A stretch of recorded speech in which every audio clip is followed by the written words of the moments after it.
કે ગોપાલ ઇટાલિયા જે પ્રશ્ન વિધાનસભામાં પૂછ્યો છે એવો પ્રશ્ન કોઈ અન્ય સભ્યએ વિધાનસભામાં પૂછ્યો છે, માટે ગોપાલ ઇટાલિયાનો સભ્ય સિલેક્ટ કરવામાં નહીં આવે. પણ આજે જ ભાજપના 2 ધારાસભ્યોના પ્રશ્ન એક સરખા, અલ્પવિરામનો ફરક નહીં, પૂર્ણ વિરામનો નહીં, અનેનો નહીં, છેનો નહીં, ક્વેશ્ચન માર્કનો કોઈ ફરક નહીં. 2 ધારાસભ્યો એક સરખા પ્રશ્ન પૂછે તો બંને પ્રશ્નો વિધાનસભાના ફ્લોર ઉપર આવી શકે છે. મારો તો પ્રશ્ન એડમિટ ન થયો.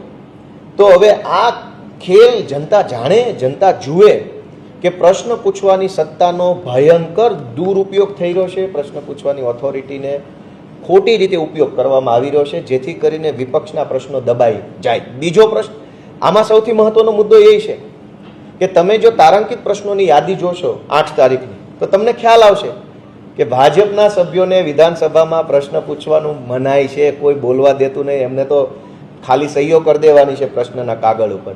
એટલી હદે દબાયેલા. કોઈ ધારાસભ્ય પોતાની મરજીથી પ્રશ્ન પૂછી શકતો નથી. શું કામ?